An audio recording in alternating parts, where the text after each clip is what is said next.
The channel that you choose when coming back to YouTube, make sure you turn on them notifications because I'm being shadow banned and YouTube is hating.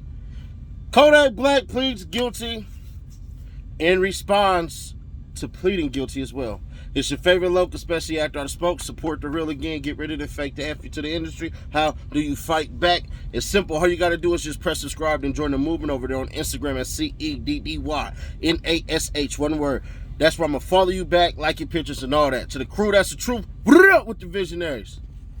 All right.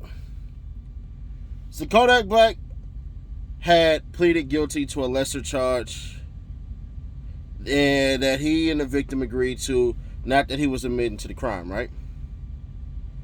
Then Kodak Black said, y'all be wanting a dude to go outside, homie, wishing bad on a dude. I never seen it work. Then he says, 5 years later, both of us just wanted to get this shit over with, and I ain't had to come off no money. Ain't got to register as a sex offender or none of that shit. That's a play if you ask me. Y'all got me effed up. I ain't that freaky, homie. The rapper continued by maintaining his innocence and sending kind words to the victims of sex crimes. As a result of the plea deal, Kodak was given a 10-year suspended prison sentence and was placed on 18 months of probation. While he won't have to wear an ankle monitor, he must let his probation officer know where he goes and where he lives.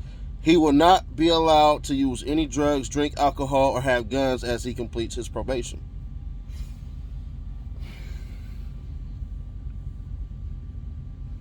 Story time. When I was 15, got in a fight and stuff like that and everything and blah, blah, blah. And it wasn't really a fight. But super long story short, in order for me to get out of juvie, I had to plead to something like that. Not on no rape shit. No. This had nothing to do with no women. Nah, Nash get it whenever he wants it. Trust me and believe. And I don't go get it. Damn near celibate. But either way that goes. What they told me I had to do was I had to do 3 years of probation and maintain, I think it was like a 3.0 grade point average and no drugs, obviously, and all that, everything like that. I never been a drug user, so I wasn't smoking weed. I don't smoke weed now. That ain't my thing. It's never been my thing. But also, they said that if I did not maintain that, I was going to the pen. I was getting locked up. As soon as I was like 17 or something or 18, I'm going straight to the pen. Because it was a felony and 3 assaults. I'm not going to tell you exactly what happened, but whatever. It is what it is. Kodak Black, not going to prison is a win. Not registering as a sex offender is a win. I think when people criticize this, we got to look at the positives first. It's not a bad thing to look at the positives first, right? No jail. No registering as a sex offender. And no drugs. So y'all can expect skinny Kodak for a little bit because you're going to see Kodak start to go to the gym, start to figure out what he need to do with his time, not kick it out late and shit like that. Going to be on real supreme shit for the next year and a half. And you can bet that Kodak isn't going to mess up. And I'm going to tell you the reason why. Because Kodak tattooed his lawyer on him as though it's his conscience. Kodak still has a fan base. Kodak may do what NBA Youngboy didn't do and wisen the hell up. Anytime you have the ability to say, I can't do that because of this, that's a win. Now, it sucks because it don't matter if somebody ran up on Kodak and start screaming on him and all that, and he, boom, punch him in that shit.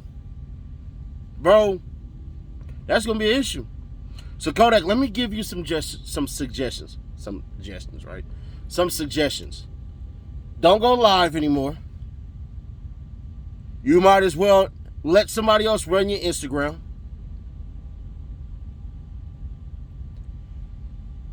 Only go to the shows where you're supposed to be at. You're getting married. Spend some time with your woman. Record a bunch of albums. And that's that. Show up whenever you're being paid. Do all the interviews you need to. Go back up to Ebro shit. Actually, nah, F that. Don't go to Ebro. F Ebro. I ain't rocking with that. Hell no. Go back to Breakfast Club. But that's it, bro. Go do all your interviews. Make your money. Stay out of the bullshit. And then after the 18 months, just keep it up. Freedom is good because it's free, baby, but it's hard to maintain. You feel me? Glad we had this talk. And for those who need your kids to hear this shit, please replay those last 2 minutes so they understand what the hell is going on. Y'all expect me to keep it real? Because you know that I will. I do this daily, baby. Check out the Nightly Nash podcast. We'll leave a link in the comments. And if you gotten this far and you haven't listened to Steady Nash music, bro, you tripping. But also, if you haven't subscribed, you haven't followed me on Instagram for your followers and hell likes, can I ask a simple question? Why the hell not? Honestly.